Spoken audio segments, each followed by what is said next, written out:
Good afternoon, everyone.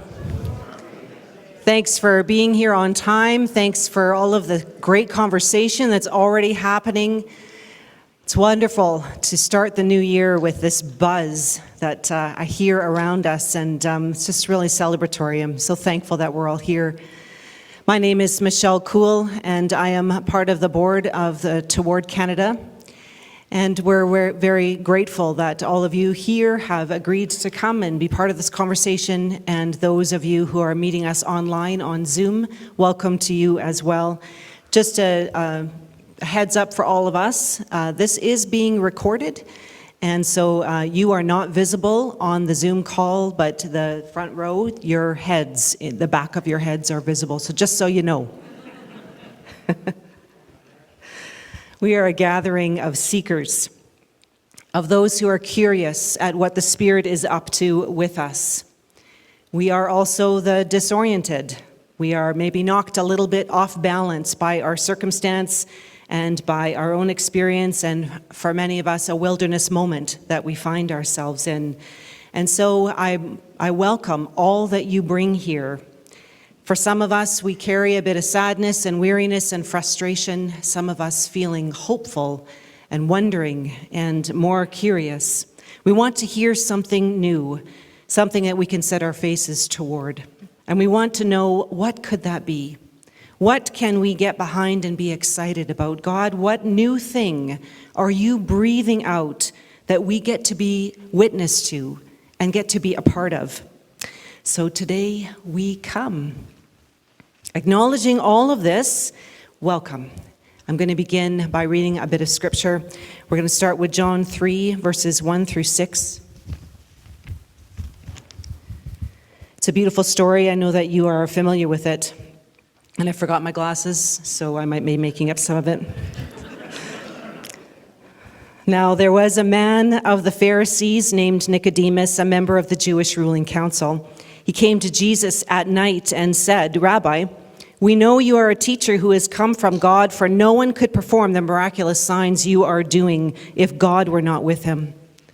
In reply, Jesus declared, "I tell you the truth. No one can see the kingdom of God unless he's born again." "Well, how can a person be born again when he's old?" Nicodemus asked. "Surely you cannot enter the womb a second time to be born." And Jesus answered, "I tell you the truth, no one can enter the kingdom of God unless he's born of water and spirit. Flesh gives birth to flesh, but the Spirit gives birth to spirit. You should not be surprised at my saying you must be born again. The wind blows wherever it pleases. You hear its sound, but you cannot tell where it comes from or where it is going. So it is with everyone born of the Spirit." "And how can this be?" Nicodemus asked. Well, this past week, one of my morning devotionals focused on this encounter with Jesus from this very devout and sincere Nicodemus who was curious about Jesus' ministry, who was knocked a bit off balance by Jesus' teaching and wondering, and as my devotional said, as devout and dutiful and influential as Nicodemus may have been, he knew little of the Spirit and was raised in a religious culture that continually missed the point. Change was coming. Change indeed was in front of him in the presence of Jesus.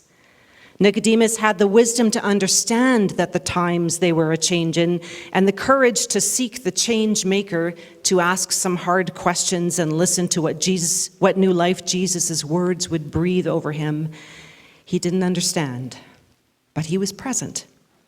And I'm sure he mulled over Jesus' words again and again. No one can see the kingdom unless they are born again. No one can enter the kingdom unless they are born of water and spirit. Of water, reborn in the new waters of baptism where the old dies and the new is raised up. And of spirit, made in the new creation with the power of God ever present and living within. God, the Holy Spirit, hovering over us, a new creation, and over a redeemed world becoming restored. So we come today too, like Nicodemus, seeking the change maker, to ask our hard questions. Today we're challenged to listen to what direction we're given. maybe even gain some answers that we seek. Perhaps we will still leave uncertain, but with new things to consider, with a new perspective, new questions to ask, a renewed conversation to have. God, the Spirit, hovers over us today and breathes out a new creation. And like Nicodemus, we are reminded that no significant change can happen on our own.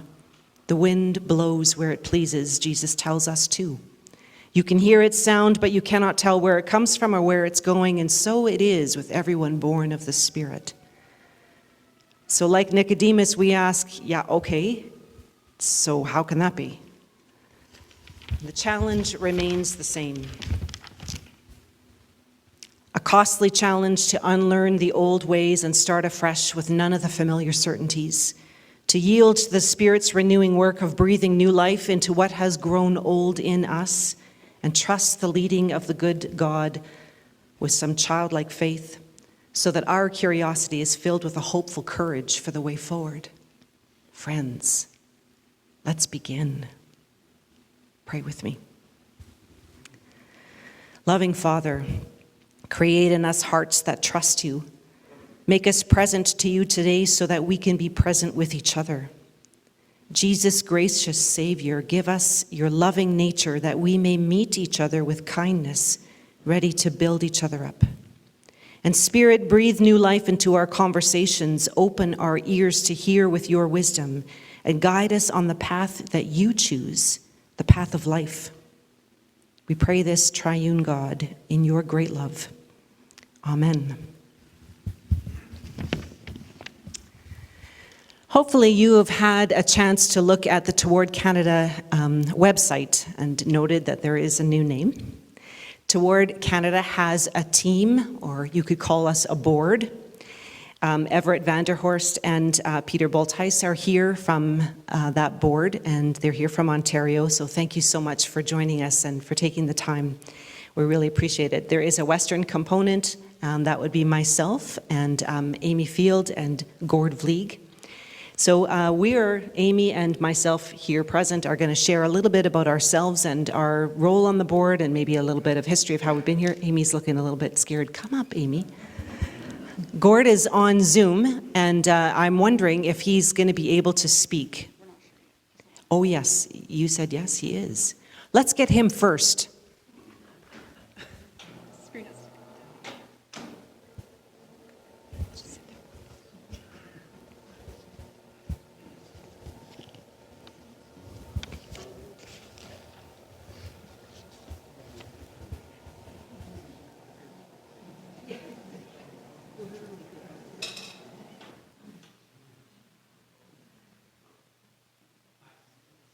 Oh, it might just take a second.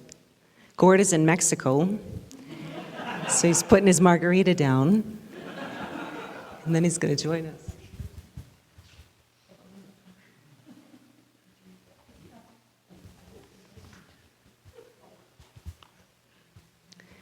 So in the meantime, while we wait, I will say my piece. My name is Michelle Cool, as I've said. I've just actually more recently joined the board. I helped with the summit gathering that happened last November, but I wasn't present for that summit gathering. I was just the online moderator for some of the guest speakers that happened. And maybe you were a part of that too if you weren't able to travel to Kitchener. And since being part of that summit planning committee, then when they asked for some board members, then I joined at that time. And that's my history so far with Toward Canada. My name is Amy Field. I work at this church in the office, and I've been involved with Toward Canada for the past year or so. I send the newsletter that some of you get, and I also maintain the website. And I was able to attend the summit, which was an amazing experience. It was so lovely to meet so many people from across Canada. And we have a lot of those people here or online, and it's really nice to reconnect with them. And Amy is also the glue that holds everything together. How are we doing for Gord? No Gord. Okay, well, you know what? When he's available and dried off, then has time for us, then we'll definitely introduce him as well. Thanks, Amy. You can have a seat. Today we welcome Everett and Peter as our guest speakers. So welcome to both of you, and I invite you to share about yourselves. Before we get to them, we're going to hand out some slips of paper, and there's some pens if you need them, and Amy's going to walk around and do that. These are for you to write down your questions. So if you have a burning question immediately, you can start writing now. But I'm saying that if you have questions while the guest speakers are chatting, then write down your questions. We're going to gather them up before our coffee break. And myself and a couple of others will compile them to see like questions so that we group them a bit and try to get to all of them today. And we'll have a question and answer period for that where we'll read out these questions. You don't have to sign your name on them or anything. Just let us know. Those on Zoom will also be giving us their questions as well if there's anything there. Whatever we don't get to today, Amy and I are going to be putting together a frequently asked questions sheet, and we'll be handing that out and giving that out to you over email in the next couple of weeks after this event. So just don't worry if your question doesn't get particularly answered.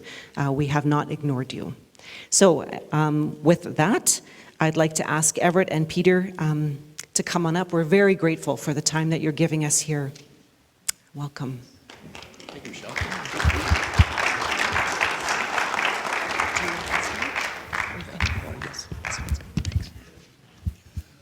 Well, thank you.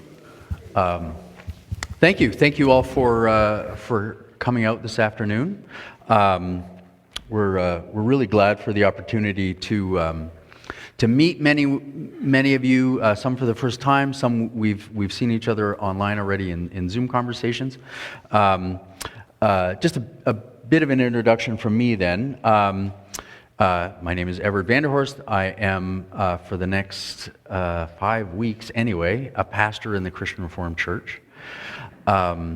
I grew up in southern Ontario on a dairy farm. I grew up in Forest Christian Reformed Church between Sarnia and London, a church that has since closed. And I've been a pastor for 30 years.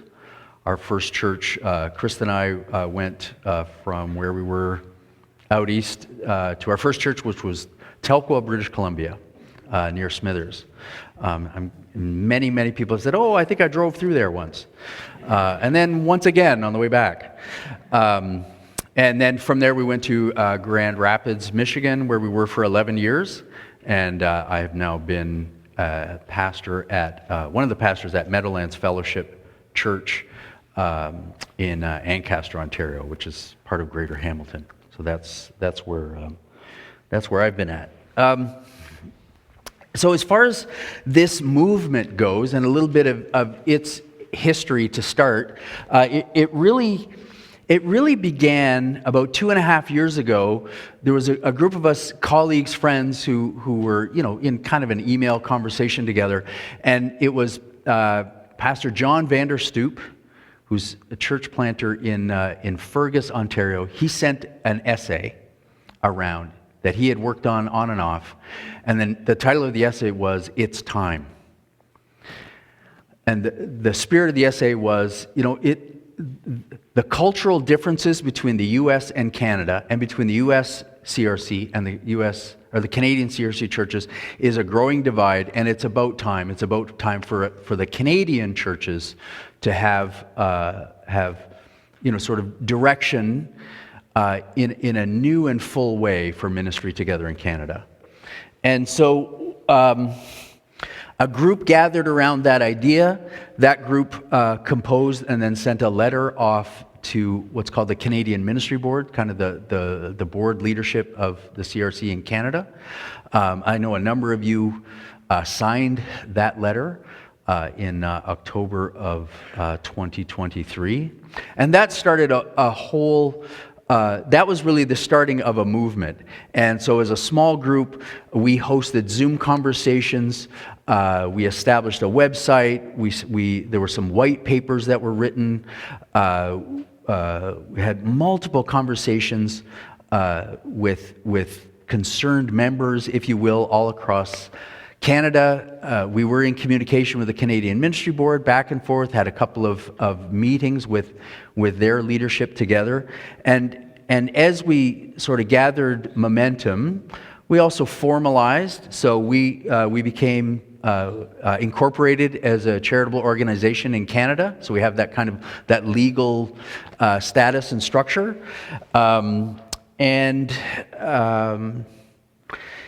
This idea of a Canadian CRC in a sister denomination relationship with our American or U.S. siblings, it came to the point we were challenged to in a sense to engage with the ecclesiastical structures. That is to say, to get formally involved in moving that forward. And so an overture was written last year to go to Synod 2025. It was our church. We're both members of Meadowlands Fellowship in Ancaster. It was our church that sent that overture on to our classis and then to Synod. And the call was to restructure the Christian Reformed Church in North America into a CRC US and a CRC Canada. And so what happened also in the process of kind of getting organized and such was we started hiring some staff. And so Amy has been working for us. We hired Peter also about a year and a bit ago, right? And our bookkeeper is Ellen Vlieg, Paquette Vlieg, and Peter Knickel. Ellen, we have to meet. We've been in contact. We actually have to have a conversation. That'd be great. Okay. Hi, Ellen. Thank you so much for all your work. Wow. Yeah. Well, all around. And Peter Knickel has been our website original designer. Yep. Yeah. So some fairly strong staff connections to this very small area. Anyway. All that to say, there's a movement that has gathered not only sort of ideological momentum, but some structure. And so, as a team, when after the overture had been sent on, as a team, we looked over the list of those who would be coming to Synod 2025 as delegates. We realized that the overture was not going to pass. It would not be adopted. We saw that ahead of time. And so we had to make a decision. Do we sort of, watch it go to Synod, sit in the audience, and then say, well, we tried our best? Or do we pivot? And the general consensus was we had gathered enough attention and conversations and hopefulness about a different future that we thought we could be stewards of that beyond Synod 2025 and start the process of calling for a new community of Reformed congregations in Canada. And the focal point, in a sense, the grand experiment, the test would be to host a summit in Kitchener, Ontario, which has been alluded to that we had in November, and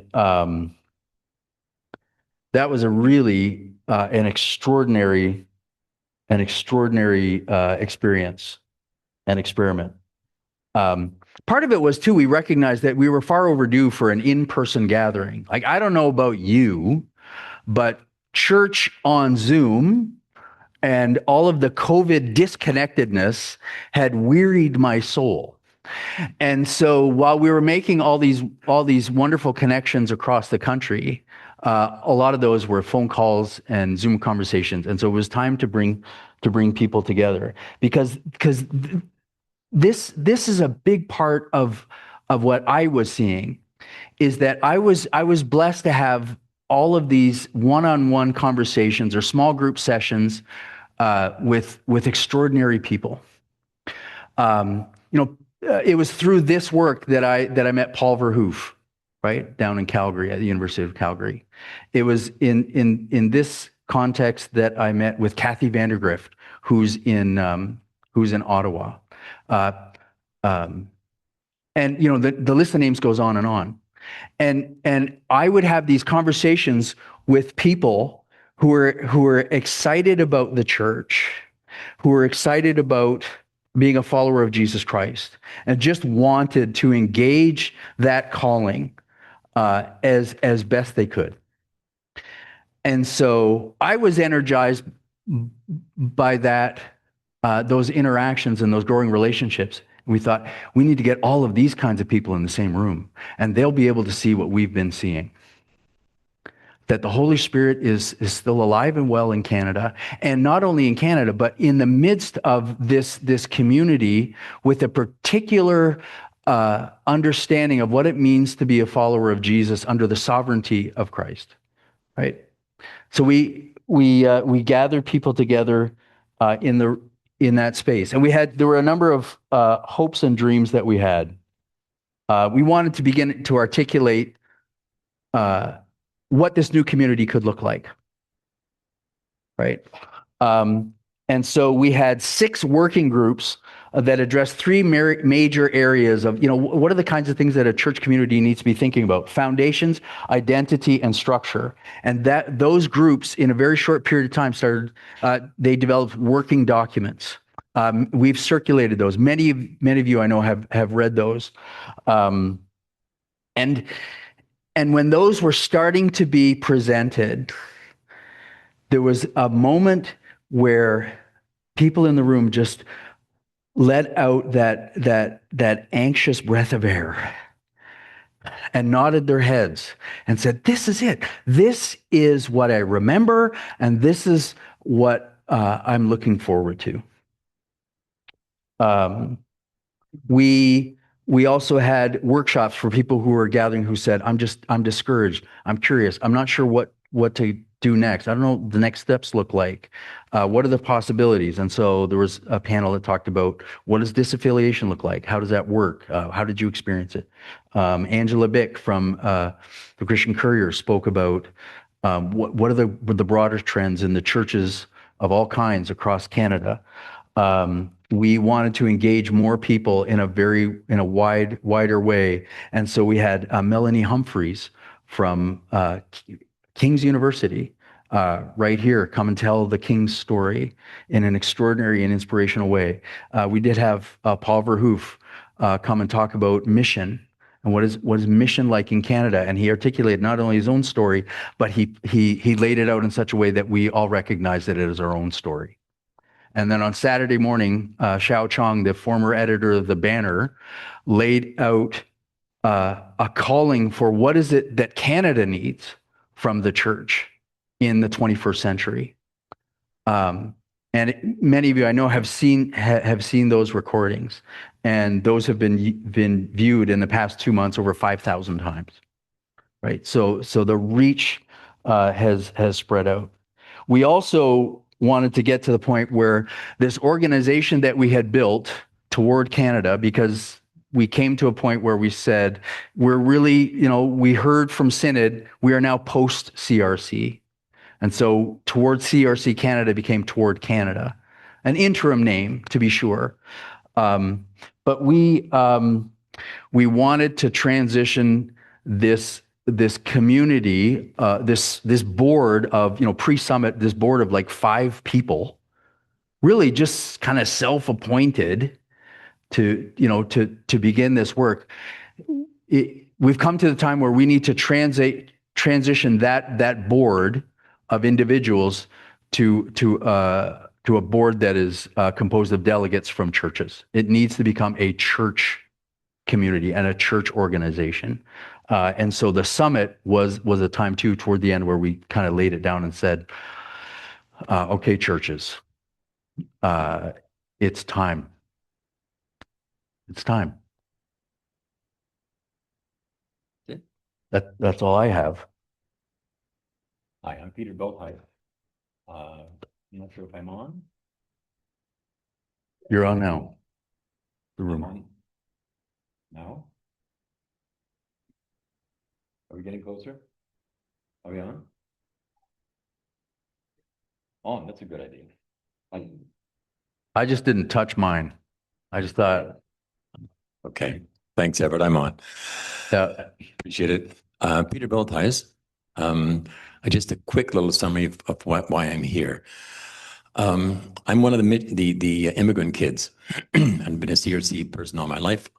Everett's my pastor, so I'm in Meadowlands, and we're disaffiliating in a month or so from now. So I will no longer be CRC. And I'm happy and sad about that.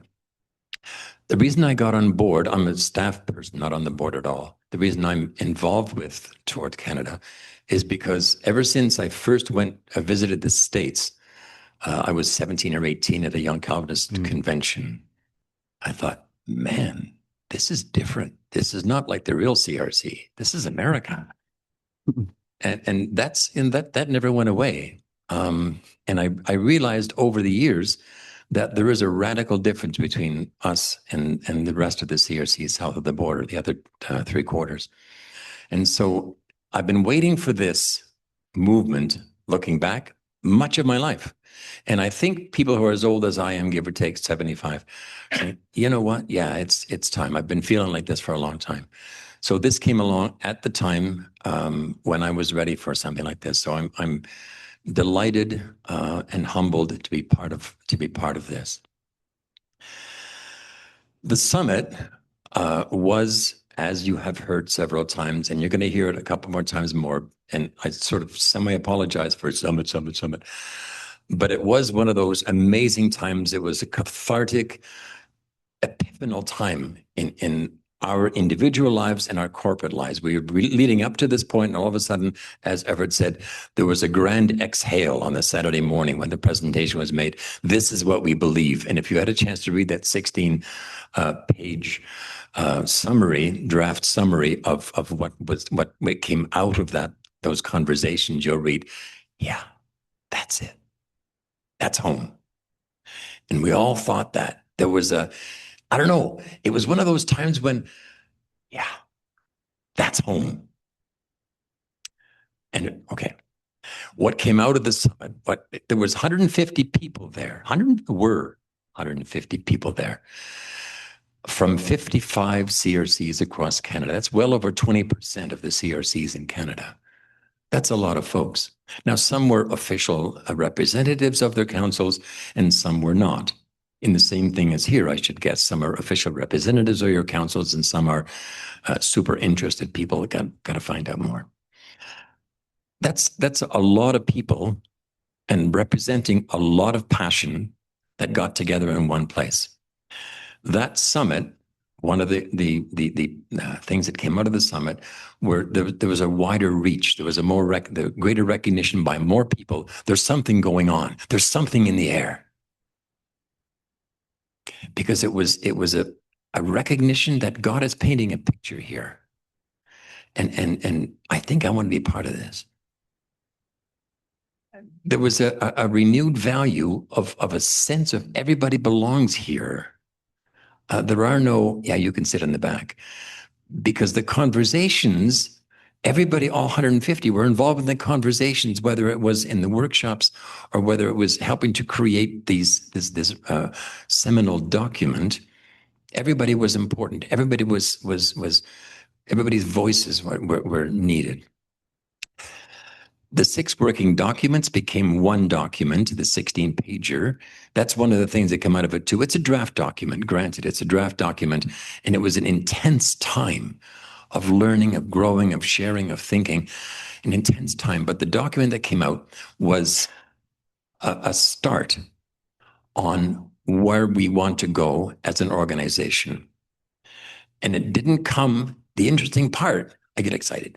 The interesting part is it didn't come out of the board. It didn't come out of, but it came out of remember Kuiper used to call it the kleine Luide?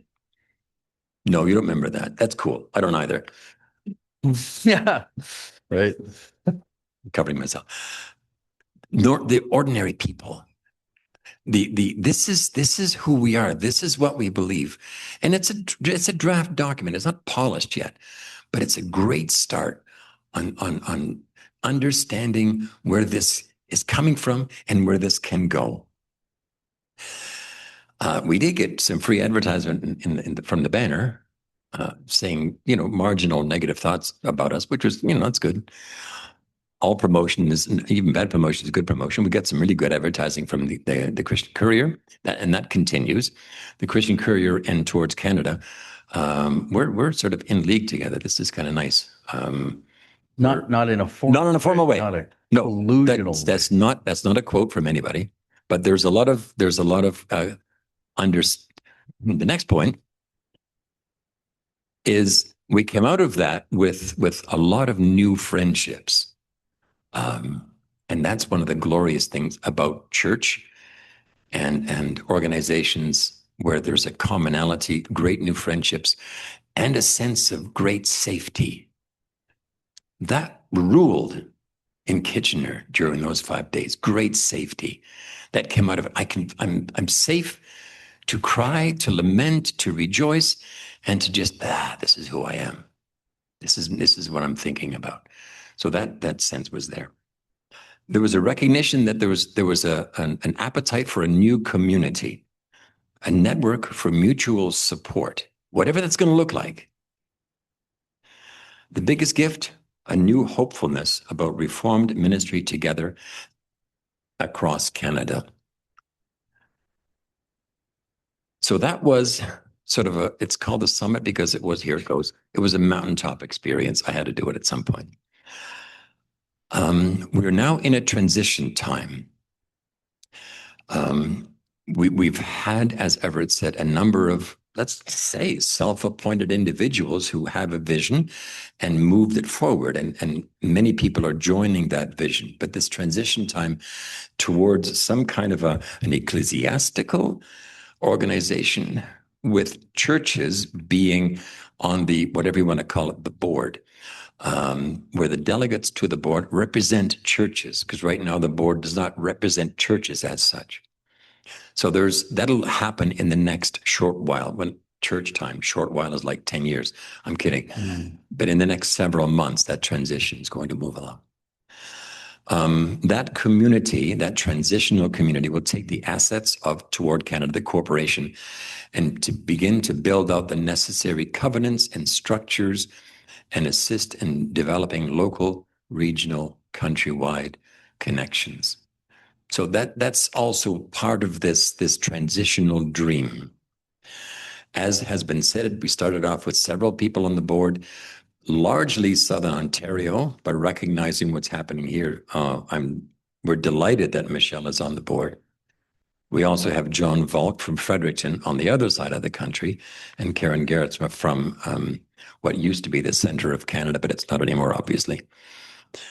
We're in conversation with other people as well to join the board, to have a true coast-to-coast board for this organization. We're discussing also how we can best steward that 16-page document. As I said, it's a draft. It's not at all polished. A lot of good stuff in there, but it needs to be polished, needs to be thought through. How do we do that? That's part of the transition process. That's part of where we're going, because we can't leave them as it is. Further engagement, connect supporting and potential supporting churches with us and with each other. There's a tremendous sense in Kitchener, at the summit and other places, that the local council is of, it's very difficult to say, supreme importance, greatest value. No one can reach into them and say, this is what you should be doing. The local importance, I don't know the word to use, of the council. So that is a foundational statement.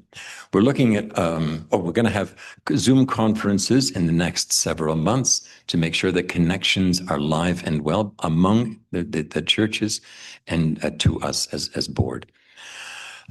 We look to have a board retreat in the late spring with representatives of what are called catalyst churches. If I could ask Amy, sorry, would you be so kind as to hand out those documents? The one document with the 4-pager, that's it. Thank you very much. Getting back, we're going to have a retreat a board retreat in late spring, late May, early June, to with Catalyst churches. More on that in just a few moments. How much time do I have, Michelle? I have 10 minutes? Yes. Have a face-to-face meeting with Catalyst churches. And then we're also hoping to have another face-to-face summit-ish, if that's a word, in Edmonton in probably the fall. We expect when, we don't know yet. You got to understand that in many ways, there's a bridge that we're building, but we're walking on it at the same time. And in many ways, the board, if I may speak for the board, are taking directions from people like right now, today, because you have a lot of good ideas, invariably, and as does the board. But the board does not wish to run on ahead. The board has a sense we got to listen hard and work from that listening.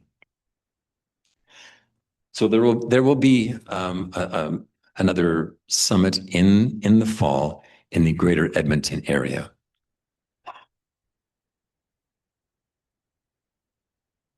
There are 14 or so churches that are now officially disaffiliated from the CRC. The list is there on the front of that sheet that's just handed out. Thanks, Peter, Amy.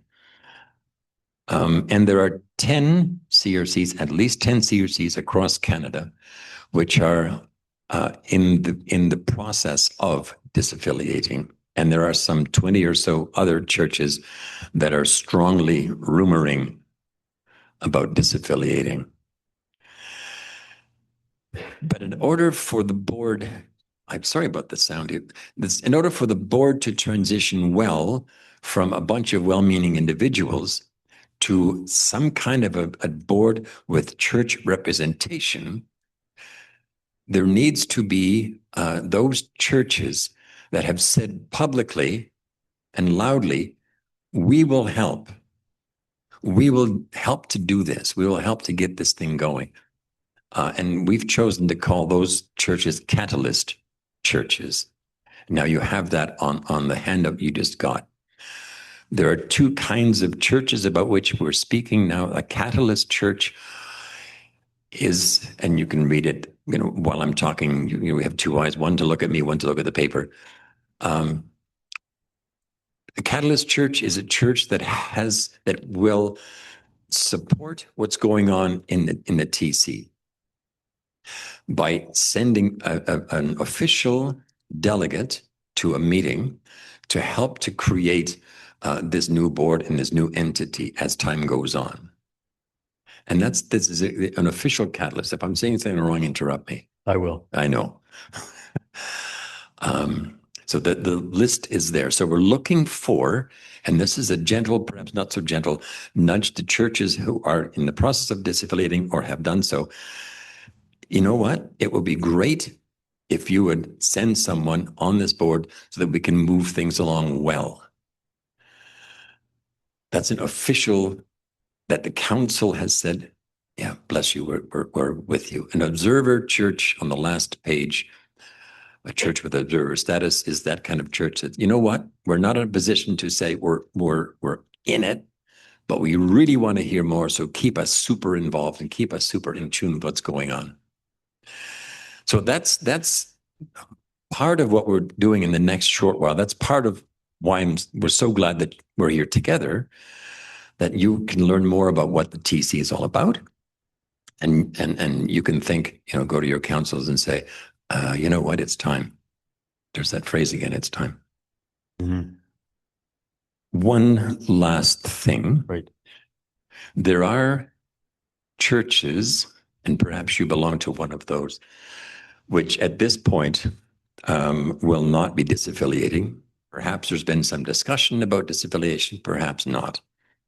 And there are people, I'm guessing here among us, who feel my church will not disaffiliate, but this is my family. And I've been here for 40 years, I've been here for 20 years, and I really want to stay, but I want to stay involved. a supporter, individual supporters belonging to churches such as that. Disappointed with what CRC is doing, but not wishing to leave. Those people, perhaps you, are frustrated and want to connect to the movement, to support it, to share stories with others with similar situations and receive their support. One of our board members, John Volk, the gentleman from Fredericton, will be the contact person on the board and the connector for people who find yourselves in that position. So we want to be a loving connector, and we feel the desire for individual churches to not be alone. We're no longer looking back, but looking ahead. I don't think the church is saying to itself, I don't think we want to be independent. I'm not even sure. But let's do this together. What does it together mean? It's coming. Thanks. Thanks. Thank you. Thank you. If any of you have questions, now's your time to write some stuff down. Make sure that you're keeping that in mind. And we're also going to have some representatives from a few local churches that are going to come and just share a bit of their journey in case you haven't heard them yet. So Fellowship and St. Albert and the River, representatives from these three churches are going to come up now. And so come up now. And I'll have you introduce yourself, tell you where you're from, and then you're going to share a little bit about your story. So these two mics work, and we've got, hi, Gail. Come on up, Gail. Yeah. We will get another chair. And you two can use this mic together. Thank you.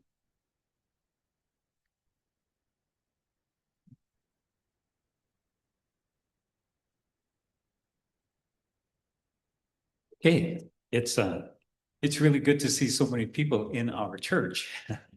Welcome to St. Albert, from a St. Albert person.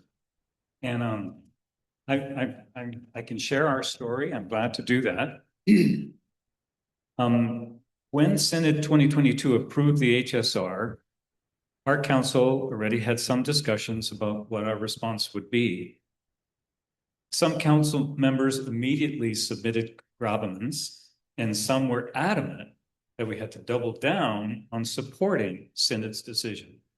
So right off the bat, we're in a situation where it seemed inevitable that we were going to, that there was going to be some division.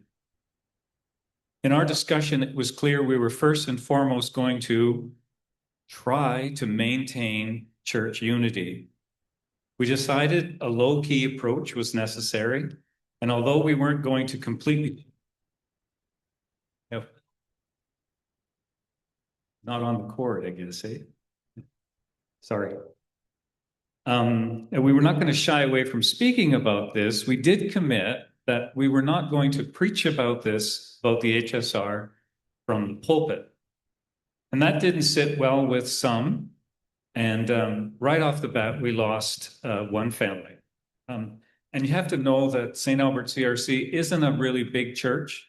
So as soon as we start losing families, one or two here or there, it makes a difference. This family was a very active family in the church as well.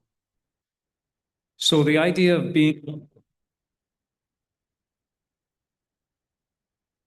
I'm holding it at the top. I don't know what it is. This idea of being low key worked for a little while, but families in the church began to be somewhat restless, and some insisting that our church either wholeheartedly support the HSR and others saying that we needed to be more inclusive. Members insisted too on sitting in council meetings and to hear what council discussions were like. And some council members were really uncomfortable with that and felt like they couldn't say what they wanted to say with people observing these meetings. So instead, they were offered to meet with members of council in small meetings. And that never actually happened. That didn't work for them. And council decided we were going to try and organize some small listening circles. And so we invited members of our church to listening circles, and no one came. And that was a bit disheartening. A few of us did take the training in the listening circle training. And in the meantime, with all of that, 4 or 5 families left the church. And they left the church because they felt like we were going in the wrong direction, not supporting the HSR completely. So the goal of maintaining unity in the way we were trying wasn't working. We were getting some people just leaving anyways. So in September of 2023, the council did manage to organize a congregational meeting with small listening circles, and that worked out well. We had a lot of people here. The information that was collected again showed that our church was clearly divided. So in December of 2023, the council, still trying to maintain unity, issued a statement that indicated that we would affirm the decisions of the HSR and emphasize the suggestions around the ministry to the LGBTQ2S+ community. Now, the HSR spends a lot of time talking about ministry to those that identify that way. And so we thought we would really emphasize that. People who identified that way were welcome, could participate in all aspects of the church, except we asked them that if they were to be on council, that they needed to remain celibate. That was our way of trying to keep the church together. We were hoping that this decision would compel those who left to return again, but that didn't happen. When Synod clarified their stance on gravamins a little later, our church was feeling more and more uncomfortable with the decision made in December of 2023, our own church's decision. All but one council member had difficulty with the decisions of Synod, and if our church continued supporting these synodical decisions, these council members could no longer serve in these leadership capacity. At the end of 2024, the church got to the point that we needed to begin procedures to disaffiliate. And some members said, we had just all kinds of people, we just need to make a decision. So we started the process in early 2025. In April, our church held a meeting where we voted on whether or not the council had the mandate from the congregation to pursue disaffiliation. It was a difficult meeting. Tensions were high, and it was so hard to see our church as divided as this. I'm going to get emotional, sorry. The mandate, the council did get the mandate. The first official disaffiliation meeting was held in June of 2025, and the second in September. And the final vote showed that 75% of the congregation wanted to disaffiliate. 75% is, it's tricky. It's a tricky number.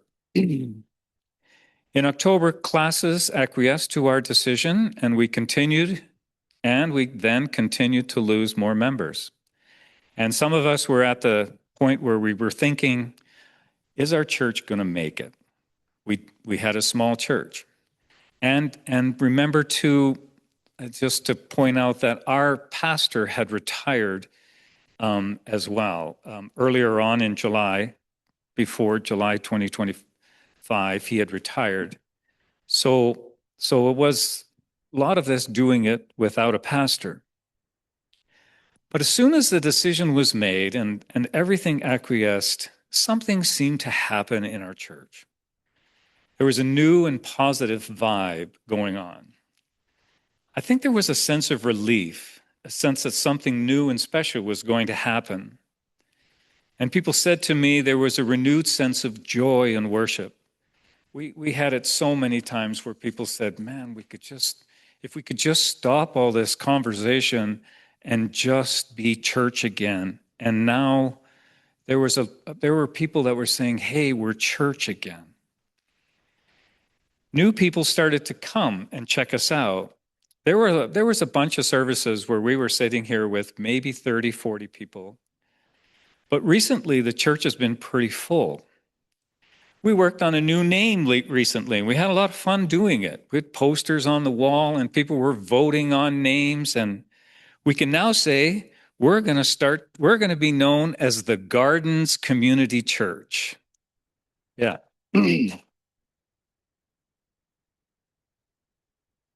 The area that we live in here is the community is called the Gardens, which is sort of where it comes from as well.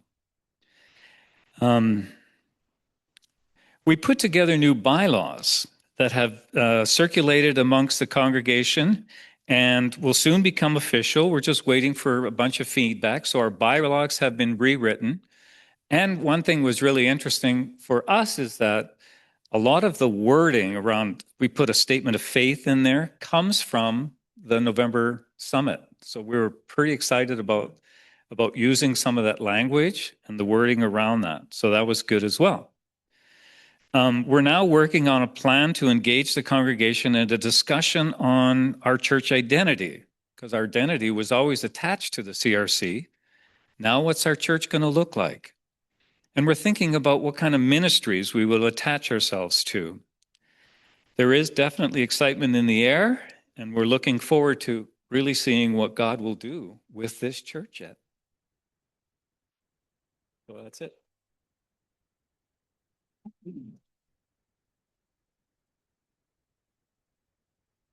Name is John Hull. Am I on? I'm on. Yes. My name is John Hull. I represent Fellowship Community Church. And as you can see, I too speak better off the page than off the cuff. So I will be reading. I put together this history of fellowship in the context of a decision to make, the decision that you ended with.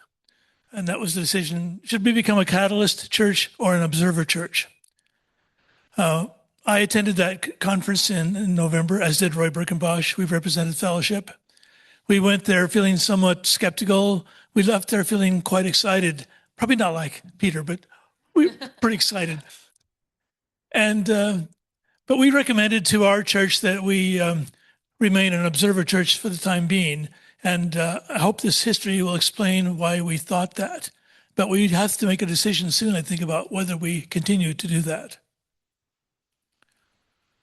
So in the late 70s, Fellowship Christian Reformed Church of Edmonton had its beginnings and was eventually incorporated in 1983. A group of families and individuals with deep roots in our denomination felt compelled to create a worshiping community where all individuals are welcomed and included. Originally, this took the form of insisting that women should be included in church leadership and that children and people with developmental disabilities should be included in worship. Later, our commitment to inclusivity included the full participation of members from the LGBTQ2S community. Fellowship had a unique position in Classis Alberta North throughout its history, and I don't know this, this is what I've been told, so Jim will have to correct me if I'm wrong. But we provided leadership in a number of key areas, including diaconal work and the inclusion of women. But most of the time, we were discounted as an oddity and taken seriously. We were lay-led, we had no building. Fellowship engaged Classis and Synod from the beginning of Synod's deliberations on human sexuality. Our efforts were consistently ignored and dismissed at both levels from 2022 onward. These experiences added to our misgivings about Synod's willingness to give more voice to Canadian churches. That gradually pushed us to the point where we could not remain in good standing as a member of the CRCNA and still be true to our identity as an inclusive, Christ-centered church. After following proper church order procedures, we announced our disaffiliation on November 27, 2024. Classis Alberta North acknowledges that at its spring 2025 meeting. Unlike the story you told us, Peter, Fellowship has had this blessing of being a unanimous community. We had no dissension, so we were totally united in our decision making. That was a great thing. Now, our disaffiliation from the CRC is one of 4 major transitions that have marked our journey in the last 10 years or so. And I would like to quickly describe those 4 transitions because they have everything to do with our ability or desire to make decisions about this new group. Our changing age demographic, that's the first transition. As far back as 10 years ago, everyone at Fellowship knew the first of these transitions was fast approaching. We came face to face with the reality of it after an evening of roundtable discussions in 2018. At that time, we acknowledged that Fellowship's age demographic was very unbalanced. Half of our congregation was over 65. Around 10 were between the ages of 50 to 64, and roughly 30 were in their 30s and 40s. In 2018, we clearly saw the time was drawing near when the highly engaged older members of Fellowship must pass the baton of leadership to those younger in their 30s and 40s. Given that most of our younger members were already very involved, the challenge we saw then in 2018 was who would take up the slack when the older members will slow down. Our second transition, changing membership. Fellowship is also transitioning into a new community with the influx of more than 30 new people in the past 2 years. These new members came to us for a variety of reasons and with different degrees of pain and even trauma due to their previous church experiences, but all were looking for a church home where they felt accepted. As a result, Fellowship is not simply growing bigger. We are in the process of integrating established members and newer members into a new community. Our newest members are typically people who were leaders and highly involved in their previous churches. Fellowship is unusually blessed to have such a rich pool of gifted people join our community. As they heal and eventually decide to get involved in the life of our church, this transition will resolve the problem created by the first transition mentioned above. However, it also poses other challenges such as how best to build up this emerging community, how to shape its identity and its vision and its mission. Third, the changing affiliation. We are also transitioning from a lifetime as a CRC church to the new reality of independence and an unclear future about who we will affiliate with. Looking back at the human sexuality saga, we see the pain, frustration, and disappointment of disaffiliation. Looking ahead, however, we see the exciting work of community building, identity formation, and vision mission formation as an independent church. In some ways, this transition makes the challenges listed in the previous 2 easier to address, for we are now free to decide who we will be. This transition also poses challenges, not the least of which is, how do we define membership? Changing location. After many years of worshiping at the atrium of the King's University, we now face the prospect of moving. This space will be renovated in the near future in ways that will not make it conducive to worship. Moving poses many challenges for a lay-led community that has historically never wanted to own a building. So to quickly summarize, Fellowship is engaged in the following challenges: passing the leadership baton to a younger generation, building a new community consisting of founding members, established members, and new members, writing up a new set of founding identity documents that define who and what we strive to be as church, and relocating to a space that serves our style of worship and a location that connects us to a community mission that we aspire to serve. So these challenges are all being addressed right now by a number of committees, which stretches our capacity, I think, for doing much else. So the context for our consideration of do we be a catalyst or an observer church in this new emerging community of churches talked about today is in that church, in that group, that is our context, sorry. And what is unclear is because Roy and I thought, we were excited about this group. And I think a lot of people in Fellowship are excited about this emerging group. The question is if we decide to be a Catalyst church, who would do the work? Who would we send? Because we're quite stretched already. And as a church, we still haven't made that decision, but I think that is soon coming. So that's my bit.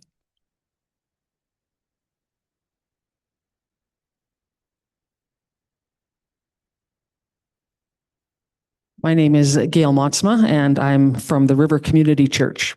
So just a little bit about our story. As you may know, the River is a church plant about 20-some years old. And as we've had our vote already to disaffiliate, but I just want to talk about, there's two sort of foundational aspects that I think are just key to that process for us. One is right from the very beginning of the River, 20-some years ago, we had as one of our core value statements. At that point, it was titled Radical Inclusivity, was one of our foundational statements. Knowing, I think if I'm honest about that, at that point, we were talking probably at that point more about racial inclusivity, probably male, female, economic diversity, people in various spots in their journey on their Christian walk and so on. I don't think in reality we were thinking a whole lot 20-some years ago about the sexual orientation, gender identity. Regardless, though, it was a foundational perspective in our church over all these years.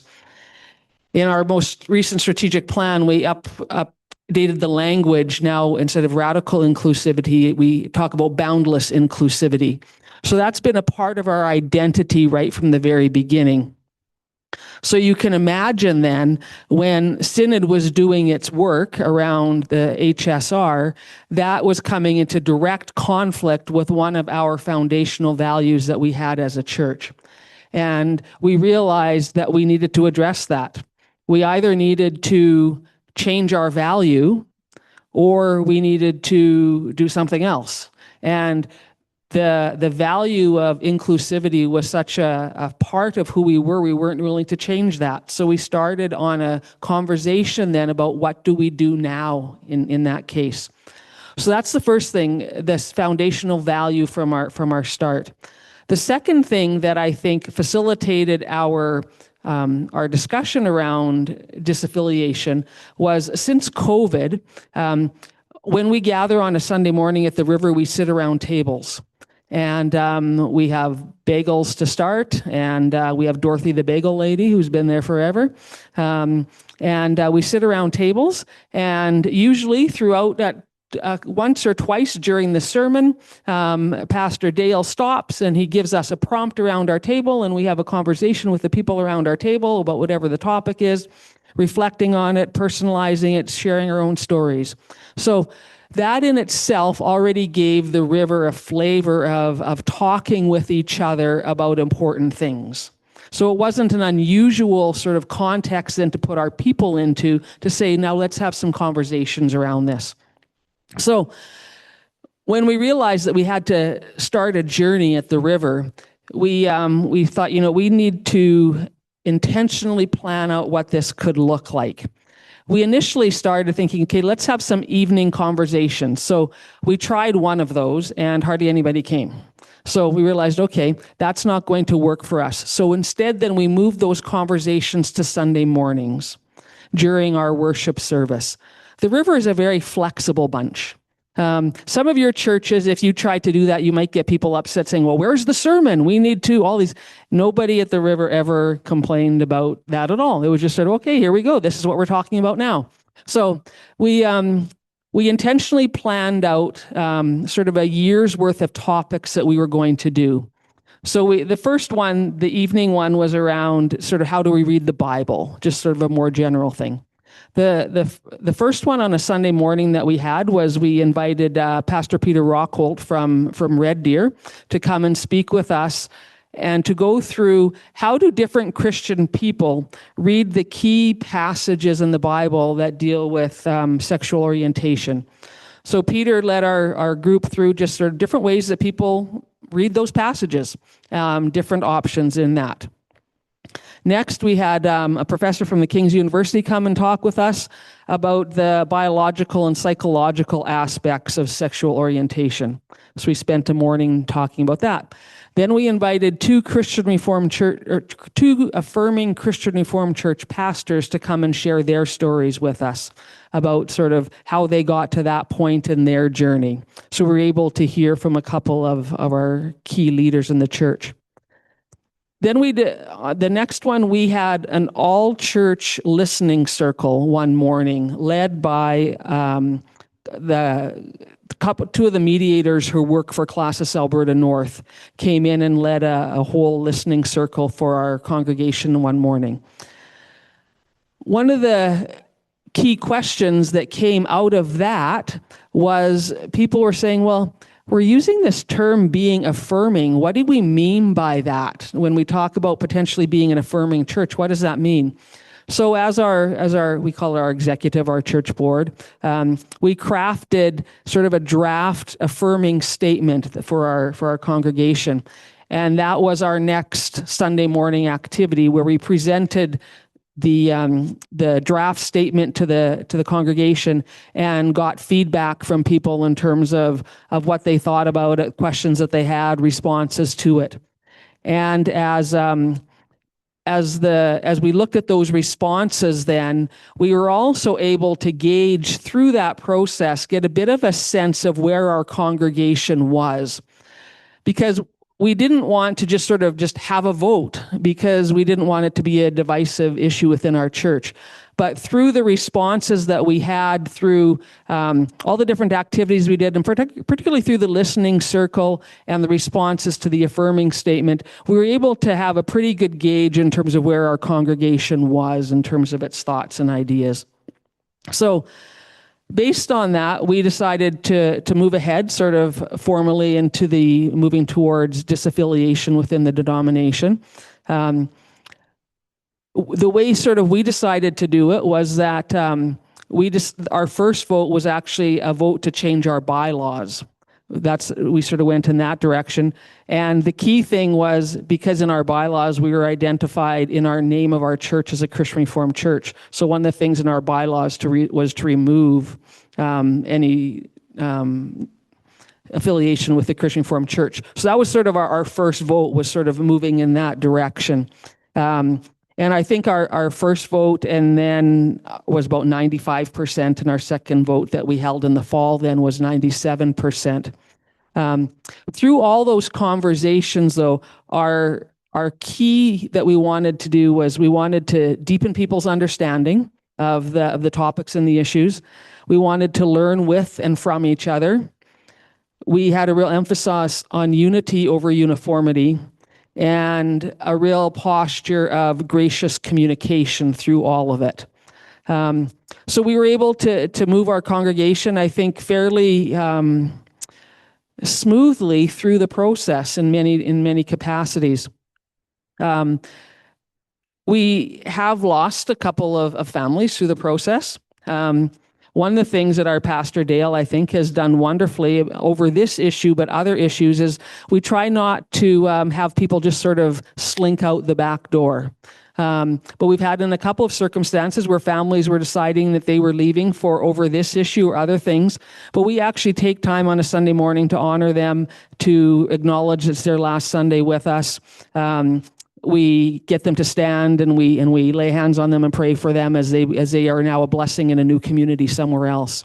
So just a real hope then that they can come back if they want to visit or whatever, but we're blessing them in their decision as well.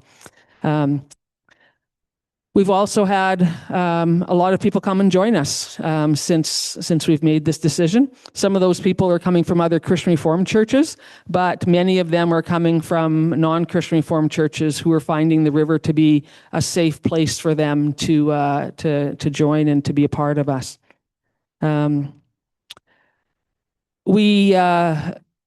Through the process, as our leadership team, through the whole thing, we're recognizing that we're disaffiliating from the Christian Reformed Church, but we didn't want to be on our own. We just didn't think that was a good place for us as a congregation. So we were looking for another place where we could be connected for support, encouragement and accountability. And Dale, our pastor, was probably communicating with about 6 different groups, both within the Christian Reformed Church and outside the Christian Reformed Church, one of which was the Toward Canada group. So we decided to send a group to Kitchener. So 4 of us went. Paul will talk a little bit more about that process. But just sort of one of the reactions to that is, as Peter and John have talked about, we have decided to become a Catalyst church. That's one of our desires. And we weren't necessarily thinking that would be the case when we went to Kitchener, but when we left, we just thought, we want to have the opportunity to be in on the ground floor of something new that's being built, because we just think that that's an exciting opportunity to sort of be formative in whatever it is that comes out of this. So we're excited to be in that role. The phrase that we've been using in our own congregation and at our own board table is, in terms of the Catalyst, the phrase is "yes until." Is the phrase, right? Like, we're wanting to move forward, and we will move forward until a door closes, if that happens, or whatever. But we didn't want it to be a yes but, because for us that sort of sounds like you better do what we want or else we're going to leave you, right? But instead, yes until. So that's our posture going forward, is thinking this is the direction that we're wanting to go. It seems like the group of people that we want to take these next steps with. And we will continue moving in that direction and contributing how we can until something indicates that we shouldn't be. So, but I'll pass over to Paul, and he'll talk a little bit more. Thanks, Gail. Sure. Yeah, thanks to everyone. I just wanted to share a little bit about what the experience at the summit was like. My name is Paul. I'm also with the River, and I'm very grateful that we have moved through this journey as the River. From a personal perspective, as a staff member, I'm a father of a daughter who's out and queer, and so this has been a pretty life-giving journey for me as well. Getting to travel to Kitchener to attend the summit was an incredibly heartwarming experience. It was a real reunion, which I don't know why I wasn't expecting that, but getting to come and land and walk through the doors and see folks that I haven't seen in years, like some of them maybe 20 years, and faces was incredibly encouraging, because it just highlighted the fact that there are folks that are like-minded from across the country and across the years, and now walking in these doors this morning, it's a very similar experience. There are people here that I haven't seen in a very long time, and it's incredibly encouraging. So we didn't know when we had an idea. We knew who the keynotes were going to be. We knew what the topics were going to be. We were very well informed going into Kitchener. We obviously didn't know what was going to be shared exactly when we went in, but it was an incredibly spirit-led time, and we began appropriately. Jeremy Zile was our worship leader for the time, and it was peppered with times of very meaningful, very intentionally chosen, pastorally led worship, and a lot of it. And I think that's important to state, because there was a lot of business to be done, a lot of discussions to be had, but the organizers were unapologetic about the amount of worship that we experienced. And I love this as a worship leader, but just as a believer, it was a lovely time. And you can all watch the keynotes, and I think you should. And I don't want to recap anything, but I think what stood out to me about the whole I think ecosystem, I suppose, was just the continuity that was there between all of the speakers. And I know that there was some intention here, but it was all evidence for me that the Spirit was absolutely at work, both before and during, and now it's very apparent after the summit. There were these themes of intentional diversity. That was Dr. Humphreys. Of incarnational living was Chong, and then of actively pursuing discomfort. That was Paul Verhoef, actively pursuing discomfort in order to find purpose, to be able to find purpose and calling. And there's something there, I think, for all of us in our own settings to be able to learn from and to lean into. It was mentioned before, but these were all workshops, and there were workshops offered for plenary folks, and then working groups that we could be a part of also. So Gail and I each got to be part of a working group, and you heard what the working groups were. I got to be a part of the theology and leadership working group. And that was incredibly meaningful. What was, I think, the most meaningful about it was that the working groups didn't happen in a silo or in a vacuum. We got together in small rooms and we had discussions that were facilitated by resources that we were given prior to the summit. They were very well-chosen resources, and they were all led very well when we were in session. But we then broke out and we presented our findings to the groups, and they fed back to us. Then we brought them back into session, and we took all that feedback in and assimilated it, and then brought it back out to the groups and said, here's what we're thinking about moving forward. How should we be treating our leaders? How should we be organizing as a group moving forward? What do we believe? And there was a real sort of conversation happening throughout the summit. So when you read the documents that you have in front of you on the website, these weren't just sort of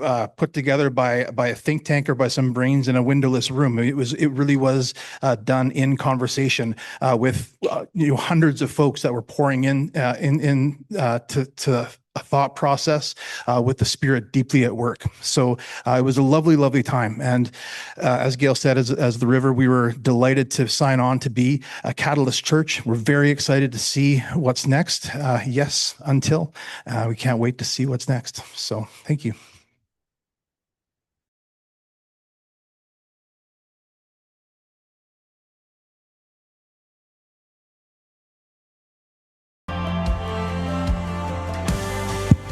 All right, thank you. Appreciate that. I like to be on time. We are a couple of minutes over. That's okay. Thanks for all of your questions. We quickly tried to group them and sort of rank them as to where we can help those who will be answering find these answers a little bit more quickly. I do have a question that I will be referring to our church reps who have been graciously giving us their information about the churches. They will be answering one of the questions. So thanks everybody for your responses. Everett and Peter, could I have you guys come and join me up here on the stage? Now, I seem to have just taken over this seat. Sorry, Peter. Yes, some of them are longer questions. Oh, that's awesome. Yes, Everett could answer all of them. We could make him do so. What I miss? So just so that you know, not all of your questions may receive the airtime that they need right now. And so we're keeping them so that we can put them, if they don't get answered, we're going to put them on a frequently asked questions document. So don't be too concerned if your question isn't the one that's being answered here right now. It's not going to be ignored. Everett, I'm going to start with this one. Would a pastor of a CRC church be welcome to preach in a disaffiliated church and vice versa? I think the short answer to that is yes, in that under our present polity and mostly practice, it's a decision of the local council who to welcome to the pulpit and not, so to speak. So, for instance, in our own church, we have welcomed to the pulpit pastors, lay preachers who are inside the CRC, who are outside of the CRC. And, of course, as a leadership team, you do due diligence about, just sort of who is this person and where are they coming from. And, on the flip side of that, because of the work that I've done with toward Canada, there's a couple of churches that have said, we would rather not have you return to our pulpit, right? So, But yeah, that's going to be a local decision. Yep. And my experience the same. I am a disaffiliated pastor. I have been preaching at disaffiliated churches and also currently at a CRC church. So yes, it's just up to the local council. Yep. This question calls on the church reps. So that would be St. Albert and the River and Fellowship. Come up, please. Then I don't have to run around and try to find you. Yeah. So this one is, how do churches going through the disaffiliation process survive losing members and as a result financial support and not lose heart? So I think that's the key point. So briefly, three sentences if you can. How do you not lose heart? I think from St. Albert's perspective, it is difficult. It is hard not to lose heart. And you end up in situations where you start thinking, like, are we going to make it? Or is this going to work for us? Because there still is a lot of pain. There's still a lot of pain. People still leave, and you get that. I think for us right now, there's this hope. There's this hope that as we go forward, that new members will join us, that we'll get a bit more critical mass, that will grow, and we work with the excitement that we've got. There are a lot of members here that are saying, "Hey, let's just move forward. Let's just go, and we're ready for this." And we have some of those too. So that's how we kind of survive. We didn't have to really face that issue because, as I said, we were kind of unanimous in our position. But it seems to me that if the pastor and the council are not of a mind to help the church negotiate this very difficult decision, it would be difficult to not lose heart. I think the leadership really has to provide that context. We also have experienced probably more growth than loss in terms of numbers, but that doesn't negate the pain of some people leaving. I think of a couple people that have left our church, and we're the same church that we were before we took the vote, but yet they have decided that they can't be a part of us anymore, and that hurts and that's painful. And even though less have left than have joined, it's still hard. And I think that we just try to continue to keep open doors and continue to welcome people and those people as well. But yeah, it's not just about numbers, it's about individuals, and that's hard.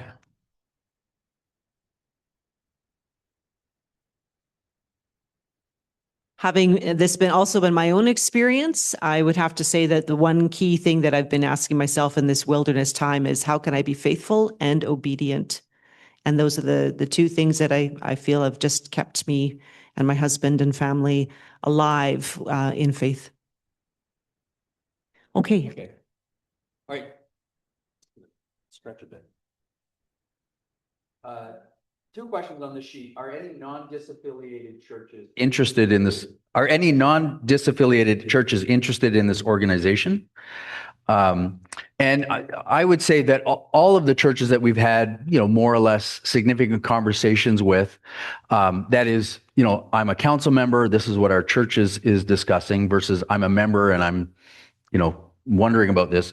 I would say there are quite a number of non-disaffiliated churches that are interested in what we're doing.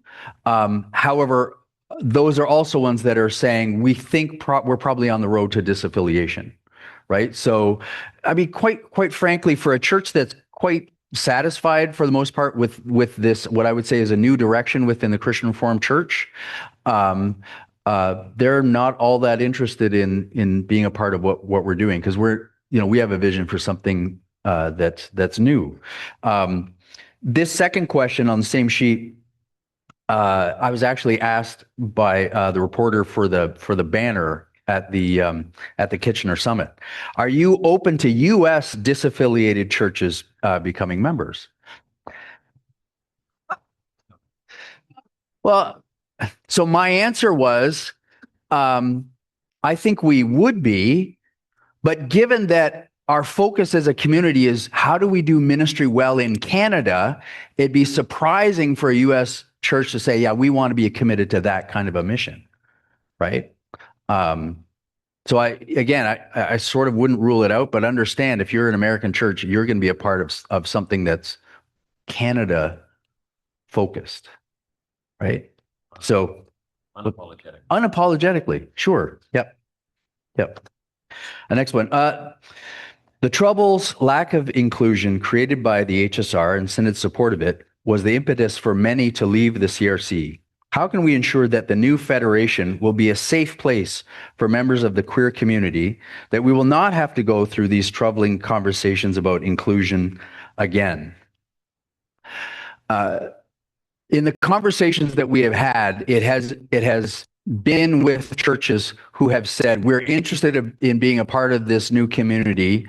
And also one of the core values for us is to be a welcoming community for everyone. That kind of boundless, welcome that Gail had mentioned earlier. So there's a little bit of a chicken and egg tension that we have had as an organization, and that is to say, it gets a little bit at what Peter is saying about we're building the bridge while we're walking on it.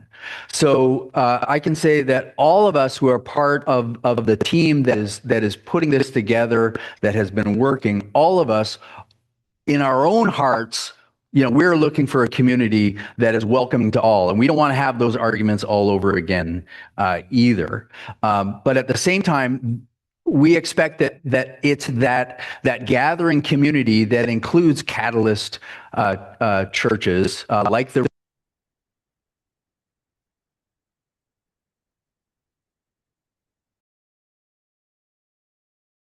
I'm looking for this new community to manage my credentials in terms of my relationship with the province of Ontario, right? That's an administrative thing. There's legal matters around that. If I'm going to, I pronounce you, in the name, of the authority of the province of Ontario.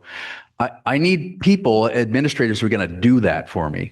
I want to be a part of a pension plan that we collaborate together in. If a church is vacant and they're looking to call a pastor, we want to have some sort of a shared understanding within the community around what does ordination mean? What sort of training and qualifications can we expect sort of automatically, knowing that this person is ordained as a minister of the word in that church that's also in our federation? You understand what I'm saying? There's simply, and then on top of that, are the things like holding one another accountable. Well, what are the standards by which we hold each other accountable? What does our covenant look like? How can we support one another? What kinds of ministries do we want to engage in together? All of those different sort of items on that shopping list kind of come together in an organization that is a legal entity, and it's got charitable status and all those sorts of things. What do you call that thing? Well, I'll tell you, the CRA is going to call it a denomination. But the fact is, and I just had a conversation with someone earlier this week, the fact is that word denomination has come to mean something that it never meant before. It has come to mean in people's ears a kind of a coercive community wherein the rules have been weaponized. I don't want to be a part of a coercive community where the rules are weaponized. So, if for a lot of people that's what a denomination is or has become, then let's not use that word. But let's create a community with structures within which we can be covenanted together in love, doing the work of Jesus, and that we're all kind of moving together on the same page. Okay, sign me up for that. So will we call it a network or a federation or an affiliation or a confederation or I don't even know what? I'm looking to be a part of a new community of Reformed congregations that are doing ministry together in Canada. And then what creeds, if any, would this new denomination adopt? Come to the table and let's talk about that. That was addressed in the draft documents. So if you've seen the draft documents, there's some really kind of robust and helpful words about what's our relationship to those historic creeds and confessions.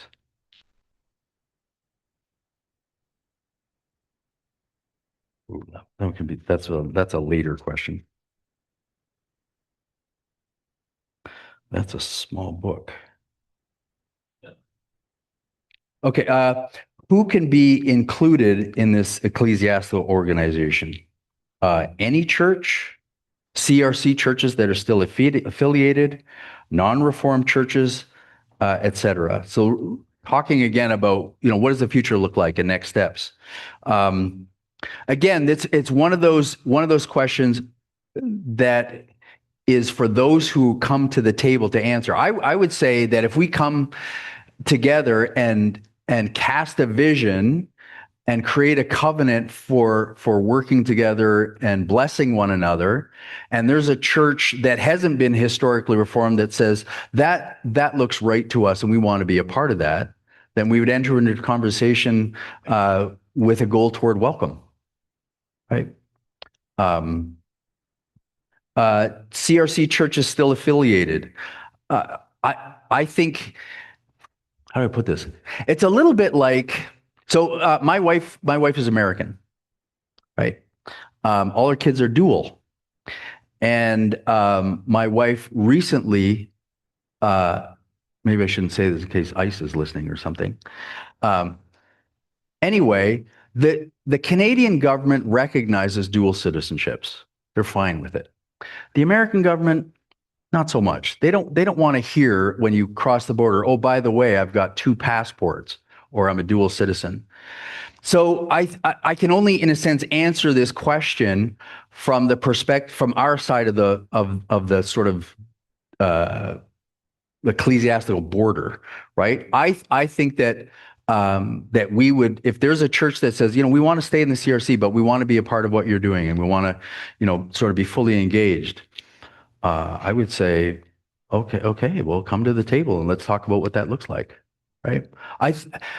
So many of us have been through a long conversation that is all about drawing lines, defining borders, figuring out who's in and who's out, and how can we tell who's in and who's out, and how can we tell the person that we know is out who thinks is in that they're actually out? I don't want to do that anymore. I don't want to do that anymore. Yeah.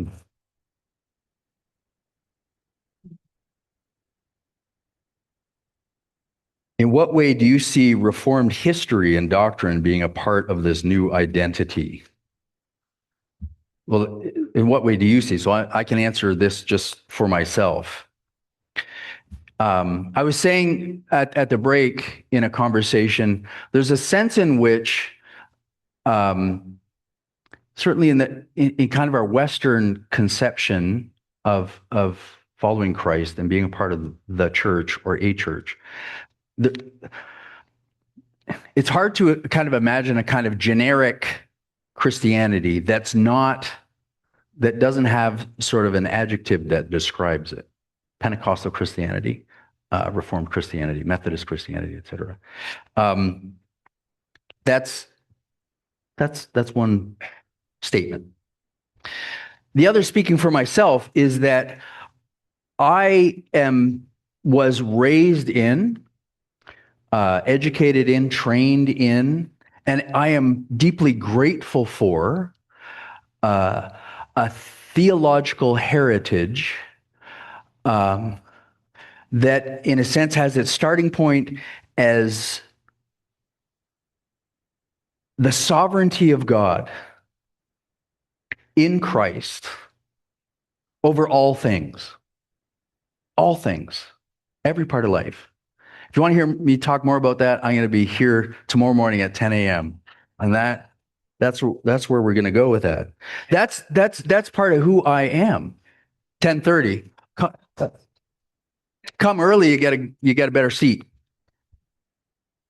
So that is so deep in my bones, so deep in my soul, I would have I think, a hard time sort of separating what does it mean to be Reformed and what does it mean to be a Christian. Not to the exclusion of my Pentecostal brothers and sisters, etc., but that sort of God's sovereignty starting point is the foundation upon which I have stood and worked. That's my history. That's my theology. That is, and theology doesn't have to be a scary word. It's simply that's how I talk about God. It's God words, theology.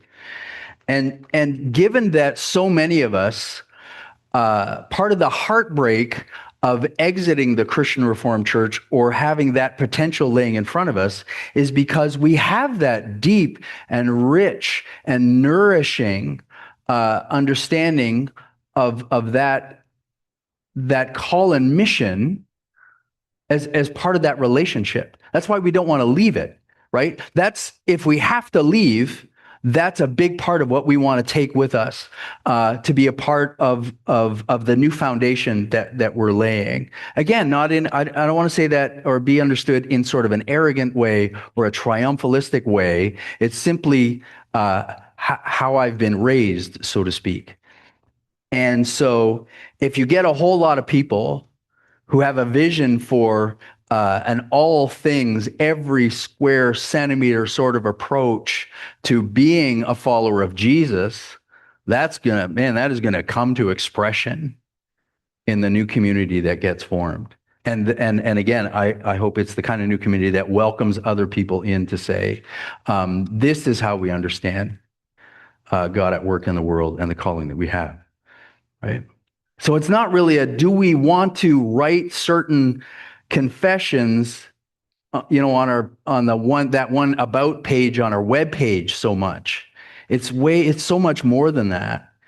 It's like the blood in our veins. It's part of the air that we breathe, and for which I am now, and I think I will be eternally grateful.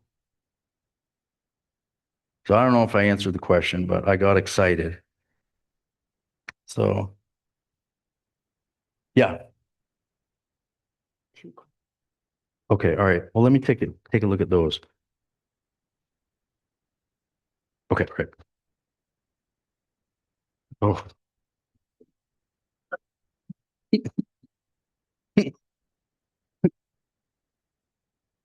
Man, who wrote that one? Okay.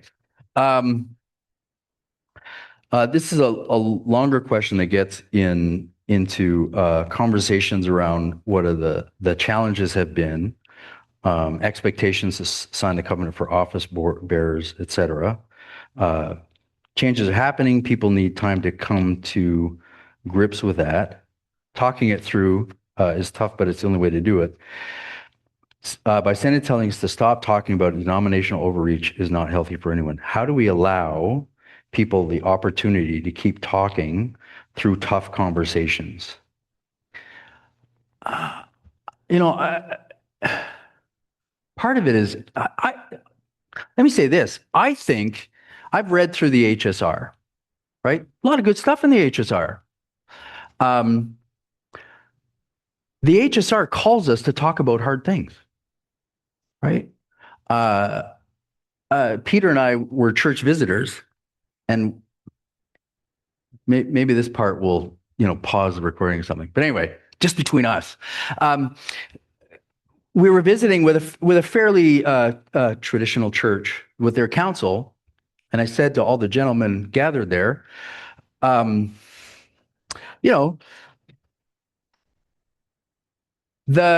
this human sexuality report has been fairly controversial for a lot of churches, and how have you navigated that? They said, "Oh, we're quite happy with the human sexuality report."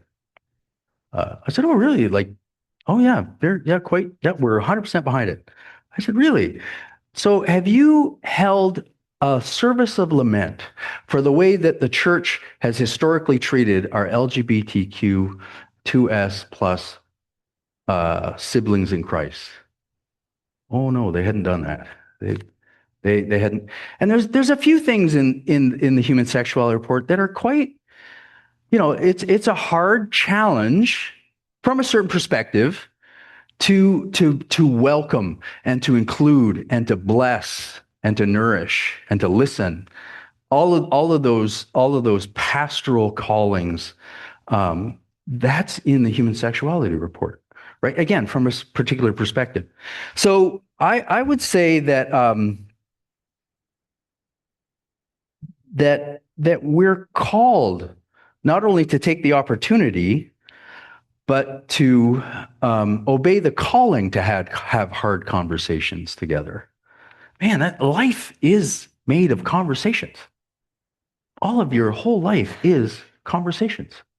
And if there's some perception or an authoritative voice that says, "Oh, we can't be talking about that," there's a sense in which you're suppressing the calling that we have in Christ to engage with one another, challenge one another. Iron sharpens iron, and when that happens, sparks fly.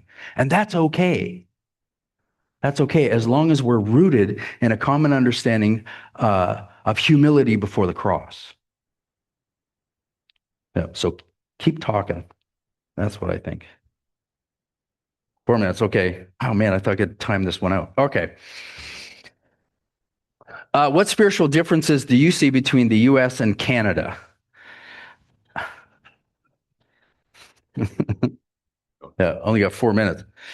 Well, as I mentioned, our first church that we pastored was in British Columbia, in northern BC. Second church was in Grand Rapids, Michigan, and then now we're in Hamilton. And my wife grew up in the United States. Our kids, as I said, are all dual citizens. We have wonderful, close, good friends in the U.S. I think, that said, I think a lot of the differences that we see spiritually between the U.S. and Canada goes back to sort of each of the two national mottos, right? So in the U.S., we have a right, they have a right to life, liberty, and the pursuit of happiness. Canadian motto is peace, order, and good government. Those are both, all those are good, but they're very different, right? One points in the direction of, asserting my own needs. The other one is saying, how can we do this together well? And that's sort of the political stances and standards, so to speak. I think that comes to expression, and we're seeing it more and more come to expression,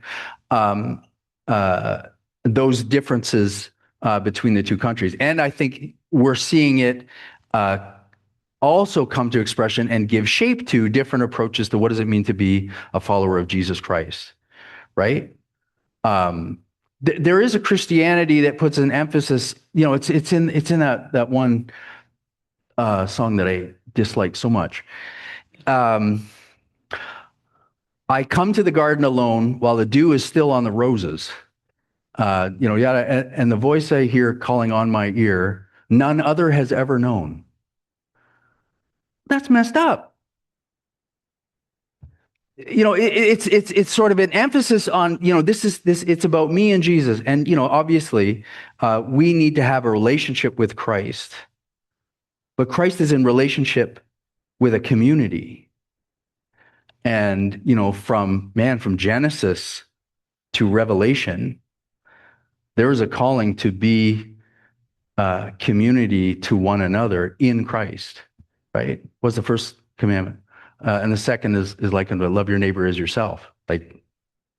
So, and again, I don't want to sort of beat up the American church or any of that sort of thing. But I think that's a big part of what are the differences between the U.S. and Canada. And I think we, in putting together this new community, have a superior opportunity to take this kind of positive Calvinism approach, a kind of that world affirming approach to following Christ, and to have the kind of space to begin to really explore that and dive deep on it and begin to experiment with it in a uniquely Canadian setting.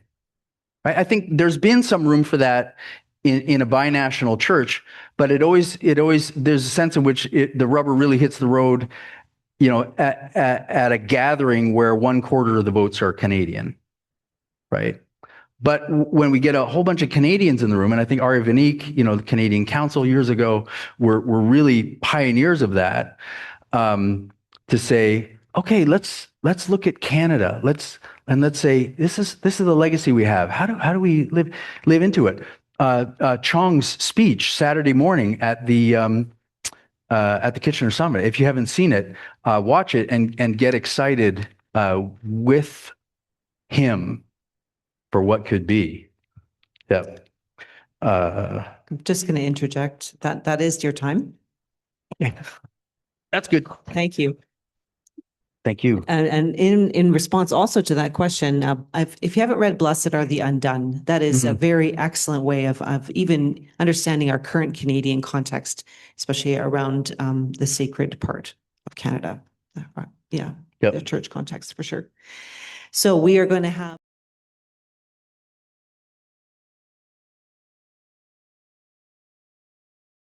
again. I'm going to hand it over to Everett again. We're going to be talking about the next steps. So what now? What happens after this, after today?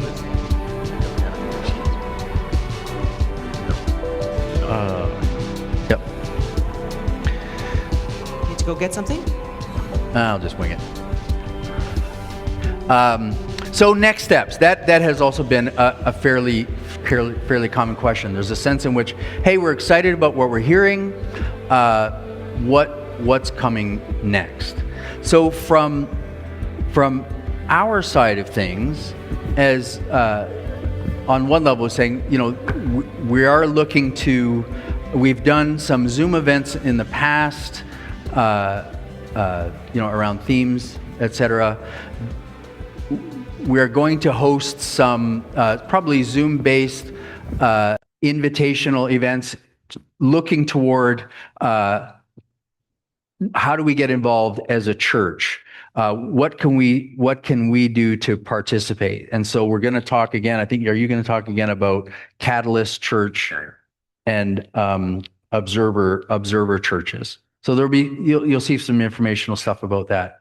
One of the things about becoming a Catalyst Church is, as we had said earlier, we are looking to host a kind of a board retreat or a leadership retreat that really will be sort of in a retreat setting at a retreat-like pace, that will include the board, and then also it'll be the first gathering of those who are part of who are coming on as Catalyst churches and representatives. So that's going to be coming up in the spring, and we're really hoping to put together a kind of a inspiring, chairs around the bonfire setting where we can begin to give some shape to the dreams and to look forward together and to just nourish one another and be nourished. We had already mentioned that we're looking to you, in a sense. We're looking to come with Summit 2.0 to Edmonton later this year. Maybe that's all I'll say for now, but I do want to.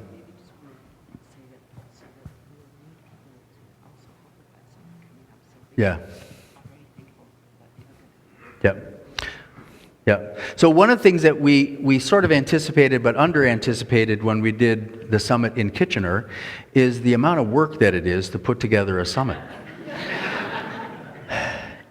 If we'd known. I mean, we hired a staff member just to prepare us for the summit.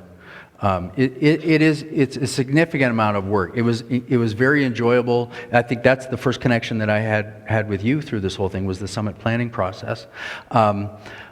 But we want to plant a seed now to say we're going to be looking for folks who are excited about hosting, excited about being a part of this movement, to come together locally to begin to put it together. And it's all the things. It's everything from slicing carrots to speaking before the group. So give some thought to where your spiritual gifts lie, what your passions are, and what God may be calling you to do to help out. Yeah.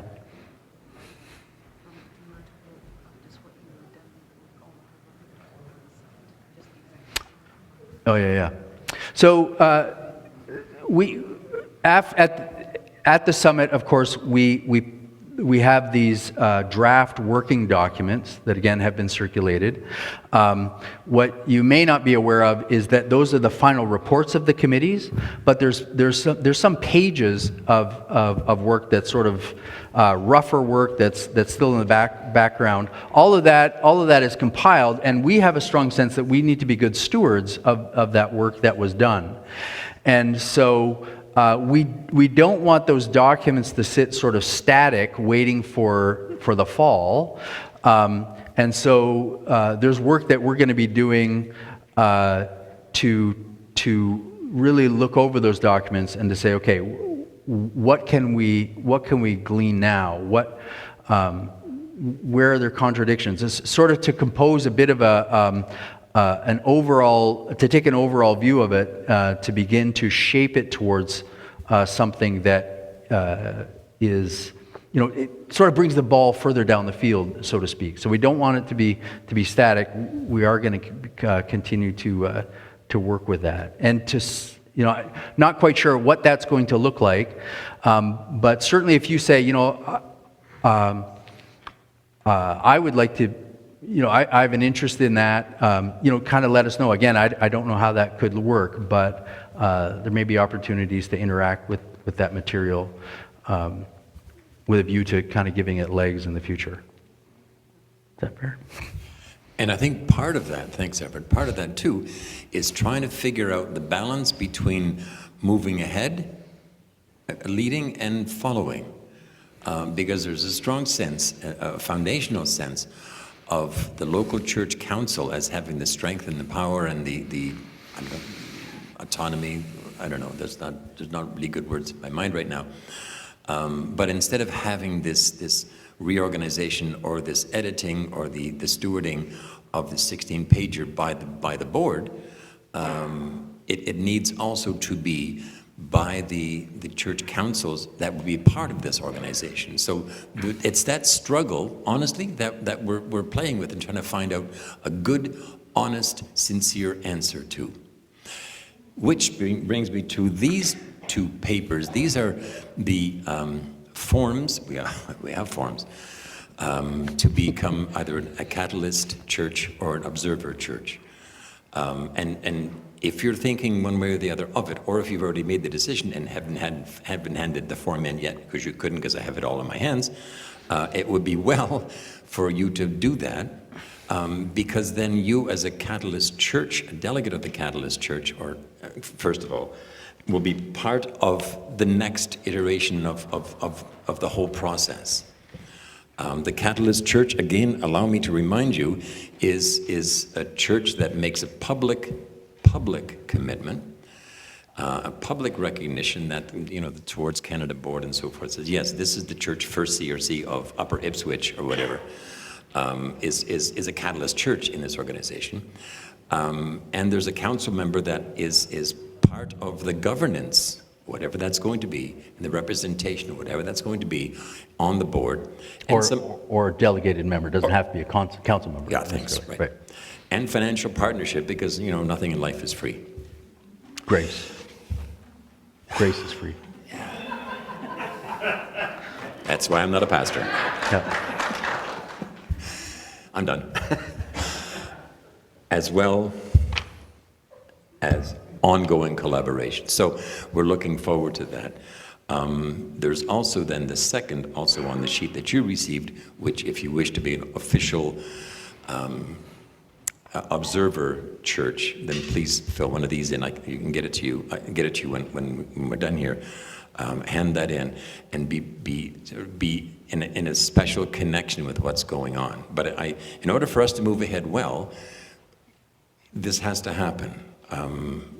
More strength, more people involved with this, so we know where we're going. But do we know where we're going? Yeah, we're doing really good work for the kingdom, we believe. Help us help you. He told me not to say that. I won't ever say it again. Right. No. There's a context for that. That's fine. I'm done. That's good. Sorry. Everett, you had a good question that you wanted to pose to the audience, and I'm going to rove around with the mic Yep. because you're actually asking for response. And again, I will hold the mic, which means if it's going on and on, I will pull the mic away. So let's be succinct so that we can have more people respond together. So go ahead and ask your question. Yeah, so my question, our question as the leadership team of Toward Canada is, in a sense, what would hold you back as a church? And I recognize you're not here as churches necessarily, but as individuals. But what would hold you back as a church from signing on to say, you know what, we want to be a catalyst church. We want to be a part of the leadership team that's putting this thing together. Or, you know, we want to let you know in a formal way that we're following what we're doing and we're generally supportive of the direction this is going. How does that invitation sit with you, and what are the concerns that maybe we're not aware of around that invitation for you as a community? Just let that sit for a minute and then raise your hand.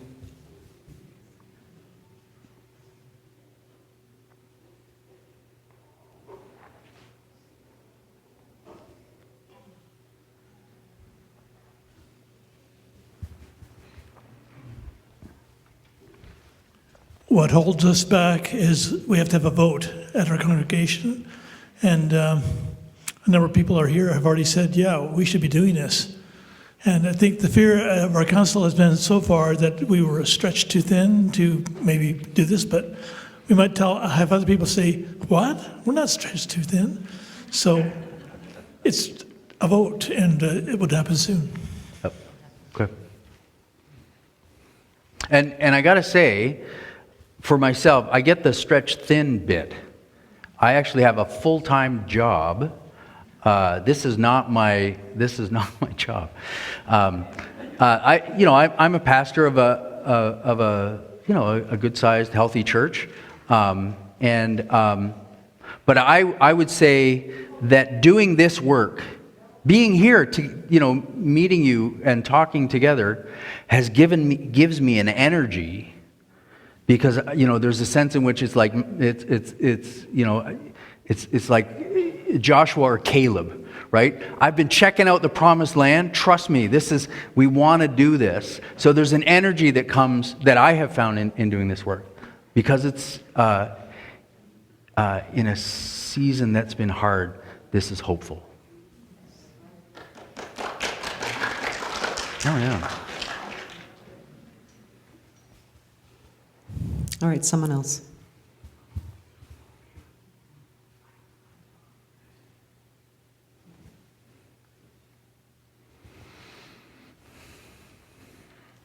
Dal, I'll get to you first, and then. Yep. I really appreciate, learn also personally, like in person, this exchange.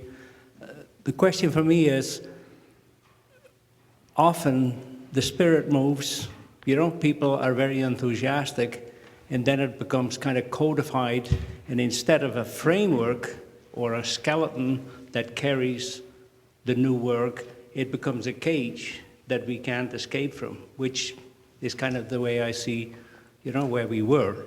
Yeah. How is there anything that that can be done to avoid ending up in the cage? Mm-hmm. But nevertheless, we need good structure to make this a strong and healthy organization. Mm-hmm. Yeah, I think that's a great question. Part of it is our experience of the cage, right? There's a sense in which if, because we know how oppressive the cage can be, because we know, as I said earlier, how we can feel like, for instance, the church order has been weaponized, we're going to be, honestly, probably overcautious around structure. And so I think you're right. I think, if you look back over church history, there's this kind of cycle around building a structure where first the structure is there in order to equip us and give us what we need to do ministry. And in time, what happens is all the focus is on maintaining that structure, right? But that takes a few generations, actually. And so, I think that those who lay the foundation, who do that with fresh memory of feeling that cage, are going to do so in such a way that says, we're not going back there. What future generations do with it is going to be out of our hands, but in God's hands, right? So I would suspect that in the initial stages, we're going to be so structure shy that we're not going to do any more structuring than we feel is necessary, with a constant eye to not overdoing it.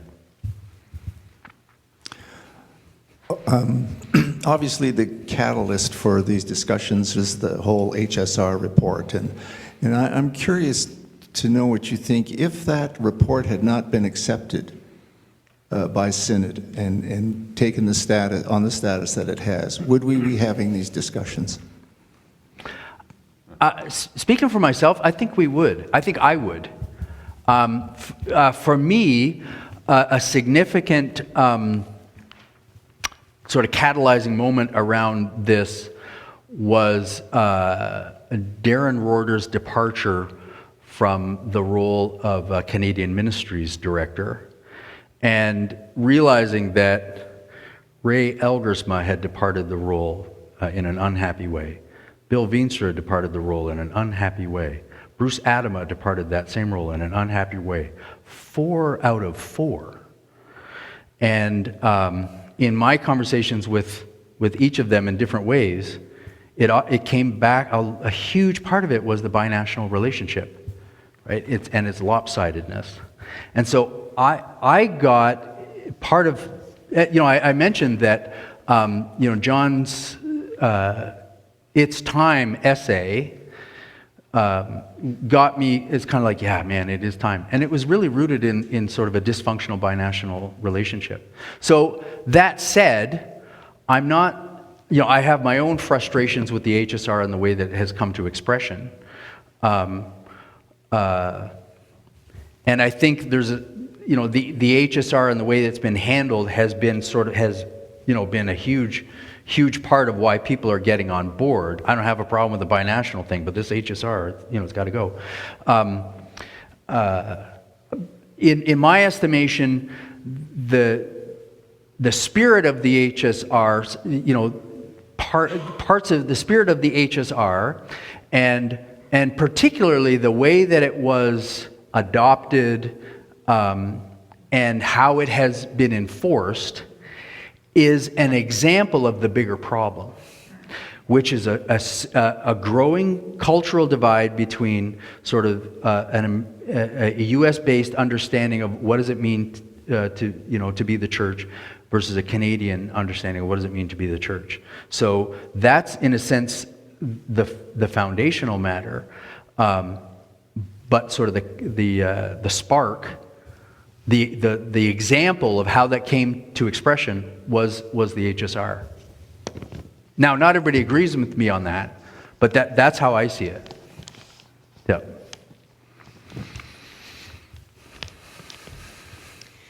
Can you re-ask the question that you have asked of us? Yeah, I can. Yes, of course. What is it that would give your community pause when it comes to our request to come to the table and join us? What do you need? What's missing?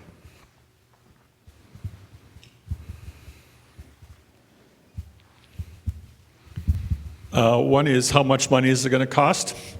And another one is how much time and energy does it require, as many disaffiliated churches are trying to figure out what they want to do next and how they're going to do ministry. And should that attention be paid to that, or should it be paid to developing this organization? That's a great question. So it's about cost, and it's about good stewardship of resources, right? And we've heard that especially from churches that have gone through disaffiliation. A number of the disaffiliated churches are also vacant. So that's, even under normal circumstances, there has to be an adjustment of, okay, what do we have capacity for? What can we do in this interim time? So I'll deal with maybe the sort of person power question first. And that is, practically speaking, what we're asking for is one respected and thoughtful member of your church community to be named to become a board member of Toward Canada. And so, practically speaking, we have been in the habit of, well, up until the summit. Since the summit, we meet once a month. We meet over Zoom.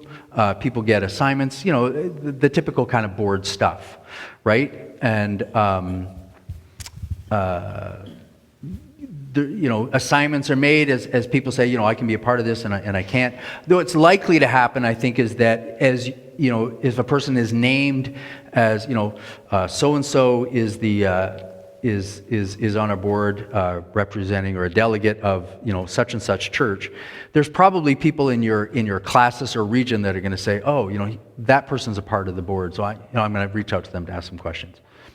So that sort of time commitment. As far as the financial commitment goes, we talked about that a little bit even this morning. It's sort of the building the bridge as we walk on it. So the board that includes Catalyst Churches is going to come together and say, okay, what's our capacity? What are we going to ask for people financially? I will say that just by getting the word out to the extent that we have, and having phone conversations and follow-up calls, even without sort of a direct appeal, people have across Canada have say, I get what you're doing, and here's my check, right?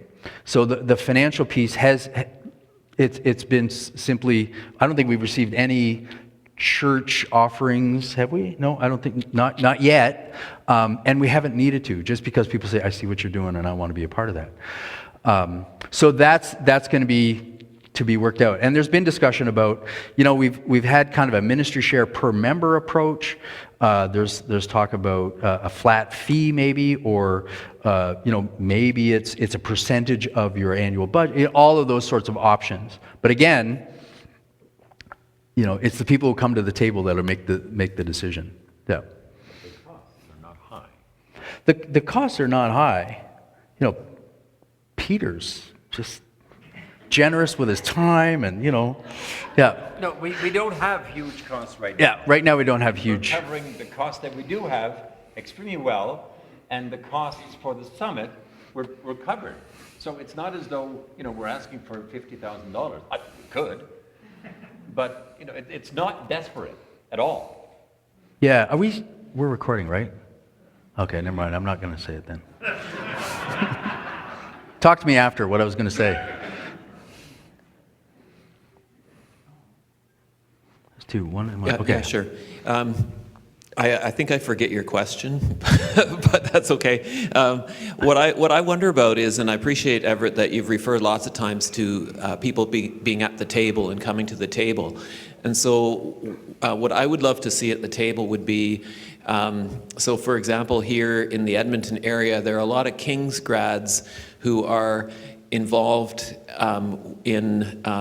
with people who are on the margins of society. And I'm guessing that probably Redeemer has lots of grads who are involved in Hamilton in the inner city, and maybe within Dwell and places like that. And for our younger folks who are directly engaged with probably some version of Kuiper's Kleine Leiden, that those people would be present in the conversations around what this movement, or whatever it's called, could look like, or the shape it could take, I think would be really, really important. Yeah, we have talked about that as well. I mean, look around this room, right? Many of us are in, let's say, the upper half of our expected lifetime, or third, you know. Yeah, we really want to be intentional about making the invitation and shaping the invitation such a way that somebody who's early in their career, for instance, and doesn't have and is saving up for a down payment, is able to be a full participant in those conversations. Because again, for every generation, hands on to the one that follows, the work that's been done, and welcome them into it. And there's for this to really have real momentum, it's going to take a generation behind us, or two behind us, or three behind us, even now to pick it up. Yeah, and just to follow that really, really briefly, but also working with those who probably will never ever aspire to home ownership. Right. Yep. Right. Like, those are the people whose voices I think would really be valuable around this conversation of what a church community in Canada that actually blesses people who are on the sidewalk could look and sound like.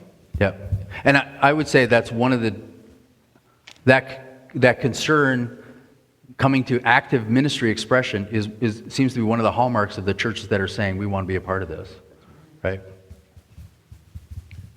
So we've talking about membership. That was one of the biggest struggles Yvonne and I had, was disaffiliating, was breaking that membership.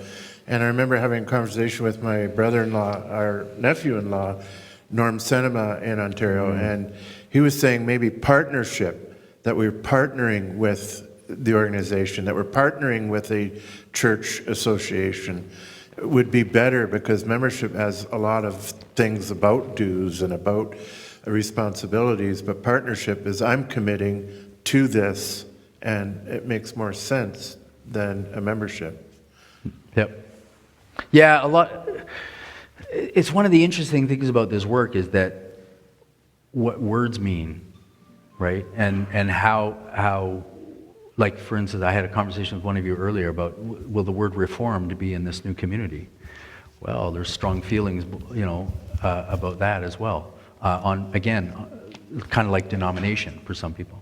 But I hear what you're saying, and I think, getting to your point too, that's also a generational translation, right? My kids who are in their 20s, I would say, are more interested in partnership than membership, right? Yeah. I think that both Everett and Peter deserve our applause.